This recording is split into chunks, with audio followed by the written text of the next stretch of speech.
भगवद गीता अध्याय 8। भगवान श्री कृष्ण अर्जुन को उपदेश देते हुए कहते हैं, हे अर्जुन, जो परम सच्चिदानंद घन परमात्मा को जानना चाहता है उसे अच्छे कर्म करना चाहिए और ब्रह्म को जानना चाहिए। अर्जुन भगवान श्री कृष्ण से कहते हैं, पुरुषोत्तम वह ब्रह्म क्या है, अध्यात्म क्या है, कर्म क्या है, अधिभूत नाम से क्या कहा गया है और अधिदेव किसको कहते हैं। हे मधुसूदन, यहाँ अधियज्ञ कौन है और वह इस शरीर में कैसे है, तथा युक्त चित्त वाले पुरुषों द्वारा अंत समय में आप किस प्रकार जानने में आते हैं। भगवान श्री कृष्ण कहते हैं, परम अक्षर ब्रह्म है, अपना स्वरूप अर्थात जीवात्मा अध्यात्म नाम से कहा जाता है, तथा भूतों के भाव को उत्पन्न करने वाला जो त्याग है वह कर्म नाम से जाना गया है और उसे कर्म नाम से कहा गया है। उत्पत्ति विनाश धर्म वाले सब पदार्थ अधिभूत हैं। हिरण्यमय पुरुष अधिदेव हैं और हे देहधारियों में श्रेष्ठ अर्जुन, इस शरीर में मैं वासुदेव ही अंतर्यामी रूप से अधियज्ञ हूँ। जो पुरुष अंतकाल में मुझको ही स्मरण करता है और स्मरण करता हुआ शरीर को त्याग कर जाता है, वह मेरे साक्षात स्वरूप को प्राप्त होता है। इसमें कुछ भी संशय नहीं है। हे कुंती पुत्र अर्जुन, यह मनुष्य अंतकाल में जिस जिसकी भाव को स्मरण करता हुआ शरीर का त्याग करता है उसको ही प्राप्त होता है, क्योंकि वह सदा उसी भाव से भावित रहता है। इसलिए हे अर्जुन तू सब समय में निरंतर मेरा स्मरण कर और युद्ध भी कर। इस प्रकार मुझ में अर्पण किए हुए मन बुद्धि से युक्त होकर तू निसंदेह मुझको ही प्राप्त होगा। हे पार्थ, यह नियम है कि परमेश्वर के ध्यान से और परमेश्वर के ध्यान के अभ्यास स्वरूप योग से युक्त दूसरी ओर न जाने वाले चित्त से निरंतर चिंतन करता हुआ मनुष्य परम प्रकाश रूप दिव्य पुरुषों को अर्थात परमेश्वर को ही प्राप्त होता है। जो पुरुष सर्वज्ञ अनादि सबके नियंत सूक्ष्म से भी अति सूक्ष्म सबके धारण पोषण करने वाले अचित्य स्वरूप सूर्य के सदृश नित्य चेतन प्रकाश रूप और अविद्या से अति परे शुद्ध सच्चिदानंद घन परमेश्वर का स्मरण करता है, वह भक्ति युक्त पुरुष अंतकाल में भी योग बल से भ्रुकुटी के मध्य में प्राण को अच्छी प्रकार स्थापित करके फिर निश्चल मन से स्मरण करता हुआ उस दिव्य स्वरूप और उस दिव्य रूप परम पुरुष परमात्मा को ही प्राप्त होता है। वेद के जानने वाले विद्वान जिस परम सच्चिदानंद घन स्वरूप परम पद को अविनाशी कहते हैं, आसक्ति रहित यत्नशील सन्यासी महात्म जन जिसमें प्रवेश करते हैं और जिस परम पद को चाहने वाले ब्रह्मचारी लोग ब्रह्मचर्य का आचरण करते हैं, उस परम पद को मैं तेरे लिए संक्षेप में कहता हूँ।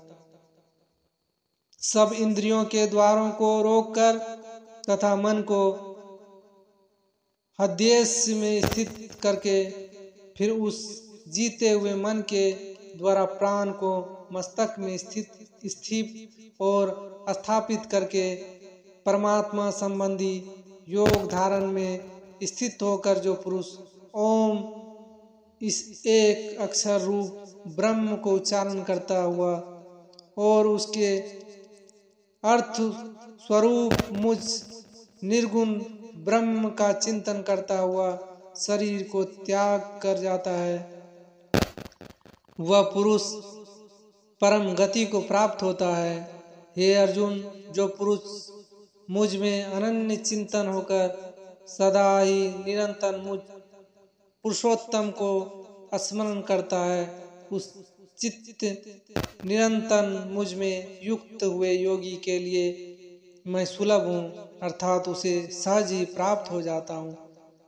परम सिद्धि को प्राप्त महात्मा जन मुझको प्राप्त होकर दुखों के घर एवं क्षणभंगुर पुनर्जन्म को नहीं प्राप्त होता है। हे अर्जुन, ब्रह्मलोक प्रयत्न सब लोग पुनरावर्ती है, परंतु हे कुंती पुत्र, मुझको प्राप्त होकर पुनर्जन्म नहीं होता, क्योंकि मैं कालातीत हूँ और ये सब ब्रह्म आदि के लोग काल के द्वारा सीमित होने से अनित्य है। ब्रह्मा का जो एक दिन है उसको 1000 चतुर्गित और चतुर्युक्त गित की अवधि वाला और रात्रि को भी 1000 चतुर्युगित तक की अवधि वाले जो परम तत्व से जानते हैं, वे योगी जन काल के तत्वों को जानने वाले हैं।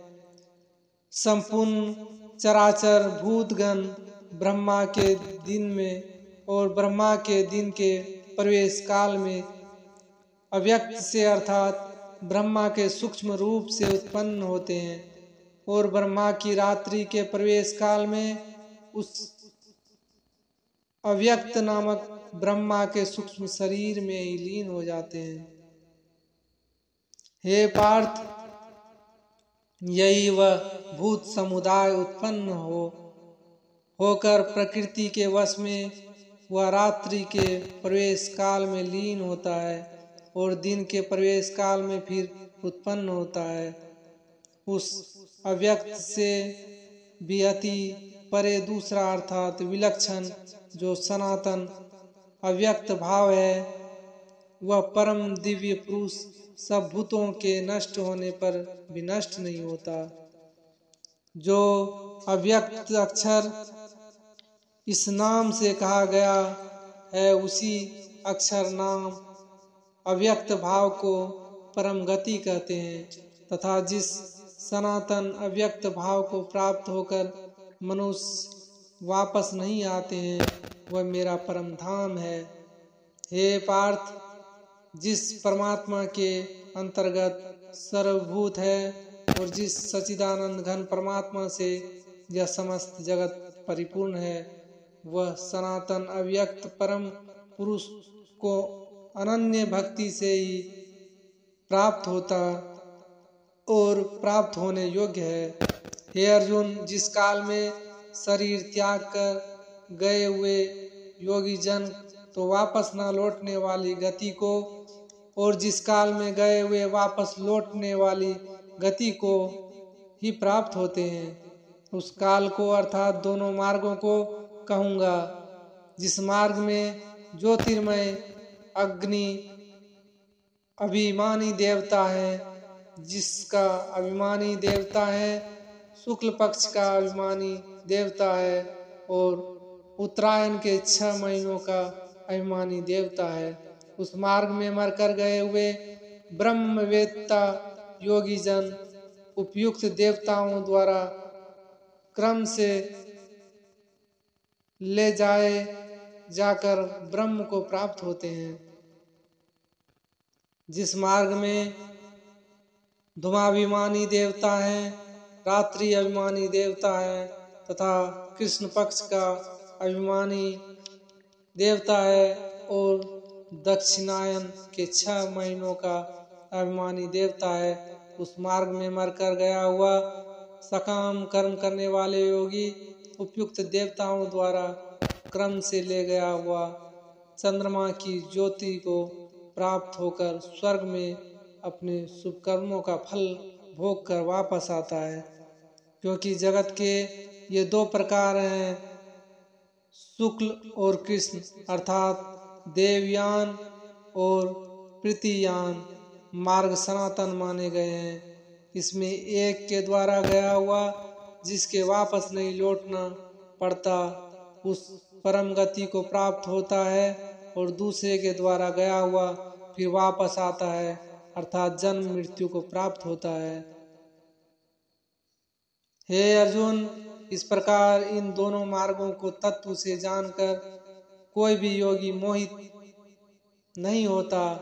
इस कारण हे अर्जुन, तू सब काल में समबुद्धि रूप योगी के और योगी से युक्त हो, अर्थात निरंतर मेरी प्रति और निरंतर मेरी प्राप्ति के लिए साधन करने वाला हो।